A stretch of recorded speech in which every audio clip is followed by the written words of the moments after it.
Bonjour à vous. C'est très important aujourd'hui que vous appreniez à vous protéger du négatif autour de vous. Parce que nous vivons dans une société où il y a énormément de négatif. Et en plus, nous sommes dans une évolution sociétale au niveau de la communication bien plus importante qu'il y a quelques dizaines d'années, avec Internet, avec les réseaux sociaux, avec les chaînes d'information en permanence qui ne font que souvent que relater des problématiques négatives. Eh bien, nous recevons beaucoup de négatifs d'une manière ou d'une autre et de façon subliminale, c'est-à-dire que vous n'en avez même pas conscience. Après, il n'y a pas que la société, la télévision, les réseaux sociaux.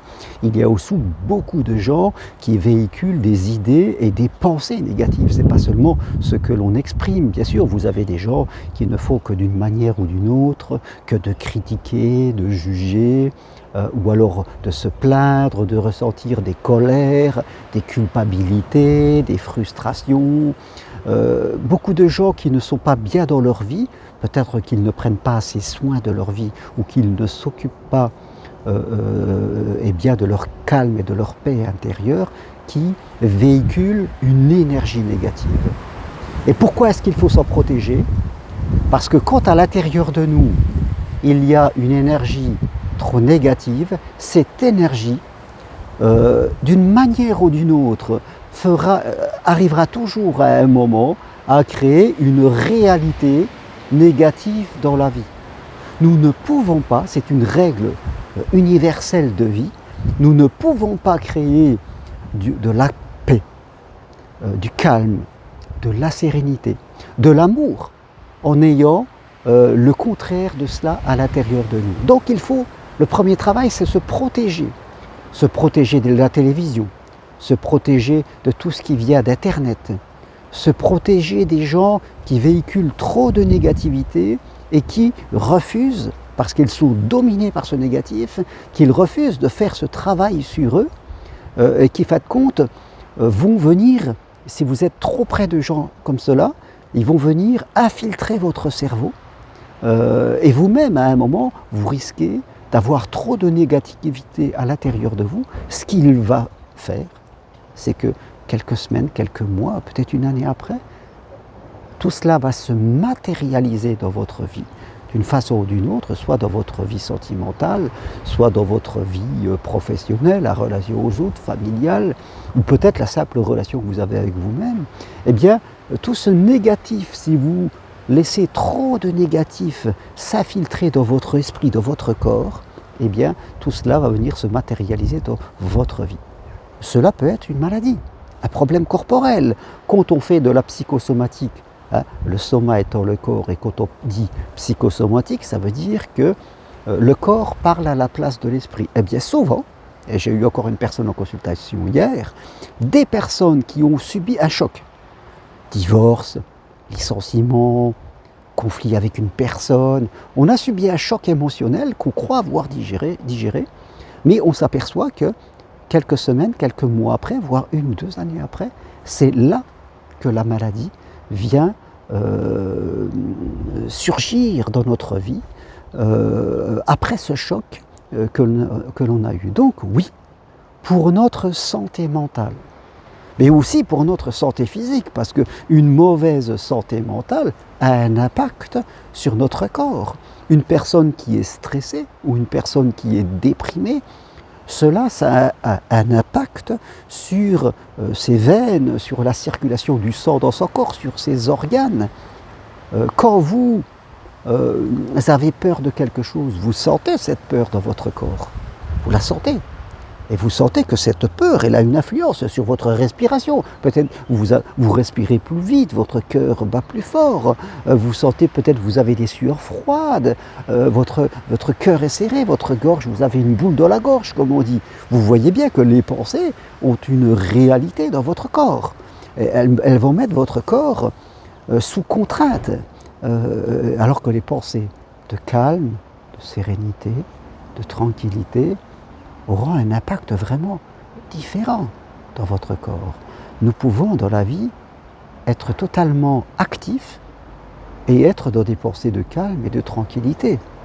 Nous pouvons trouver ce lien entre agir et réfléchir, contempler. On doit toujours, dans la vie, avoir cette harmonie. J'agis, je réfléchis. Si ce que je fais est en phase avec qui je suis et en fonction des valeurs que je veux vivre.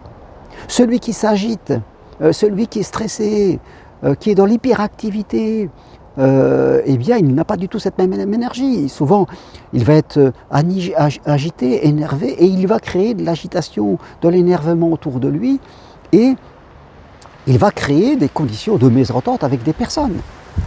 Pareil, celui qui est en sous-tension, parce qu'il est trop dans ses habitudes, parce que chaque jour, il répète la même chose. Dans son corps, il n'y a pas de tension, il n'y a pas de vie, il n'y a pas d'envie. Alors il a cette tristesse qui va être comme ça. Et cette tristesse va le ronger. La tristesse tue l'âme petit à petit, c'est la gangrène de l'âme, de l'envie. Voilà, parce qu'on n'est pas fait pour faire toujours la même chose. L'être humain n'est pas fait pour se cacher derrière ses peurs. On peut avoir peur de certaines choses, craindre, mais on est fait pour les traverser, pour y aller, pour croire, pour avoir la foi. Donc celui qui n'a pas la foi parce qu'il est rongé par ses peurs et qui est dans une énergie très basse, eh bien, oui, ce sera la mort de l'âme. Vous voyez, l'énergie peut être juste, une bonne énergie, tonique, confiante, qui agit. Elle peut être trop tonique, parce que là, elle va être dans l'agitation, elle va être dans le surmenage, ou elle peut être complètement avec une tonicité très basse, et là, ça va manquer de vie. Donc, tout dépend de l'équilibre que nous avons entre le positif et le négatif, je dirais, entre l'amour, l'ouverture, et puis la peur et la fermeture. Voilà. Donc, il faut se protéger avant de vouloir construire quelque chose d'utile dans sa vie, d'être dans la foi. La foi, c'est croire. Et quand on est dans la foi et qu'on croit, eh bien les choses se réalisent de manière simple dans notre vie. Et quand on est dans le doute et dans la peur et dans le négatif, eh bien on va toujours créer des choses dans notre vie, parce que constamment nous créerons des choses dans notre vie, mais ça ne sera pas la même chose. Ça n'aura rien à voir. Alors faites le point. Où est-ce que vous en êtes dans votre équilibre? Regardez-vous avec authenticité, avec honnêteté, et décidez-vous de progresser, de pencher la balance vers l'amour. C'est ça qui est important. Et choisissez tout ce que vous pouvez, accompagnement personnel, marche sur Compostelle, voilà, investissez là-dessus. Je crois que nous parlons tous les jours avec l'univers, et faites compte, ce que nous vivons n'est que le reflet de nos comportements, de nos actes. Et on dépense beaucoup d'argent sur des choses matérielles, téléphone, voiture, habillement, loisirs. On met beaucoup d'argent là-dedans et si peu sur nous-mêmes. Et quand on fait ça, ça veut dire que chaque jour on dit à l'univers que eh bien le matériel, la vie matérielle est plus importante que ma vie spirituelle. Et forcément, quand on envoie ce message tout le temps, à un moment, eh bien, on va rencontrer des problématiques. Et dans ma vie, à un moment, j'ai inversé cette tendance parce que je suis né dans un monde matériel, comme nous tous, avec une éducation qui me poussait dans le matériel. Mais aujourd'hui, ma vie matérielle, elle est juste au bon niveau. Mais j'investis dans ma vie spirituelle. Merci à vous, à très bientôt. Si vous voulez aller plus loin, venez marcher à Compostelle. Fin mai, il reste une place, ou alors fin juillet, vers Rocamadour. Voilà, ça c'est un investissement spirituel. Prenez une consultation avec moi, c'est un investissement spirituel. Suivez ma formation de psychopraticien en thérapie brève, formation individuelle, c'est un investissement spirituel sur votre progression. Ah merci, bientôt, au revoir.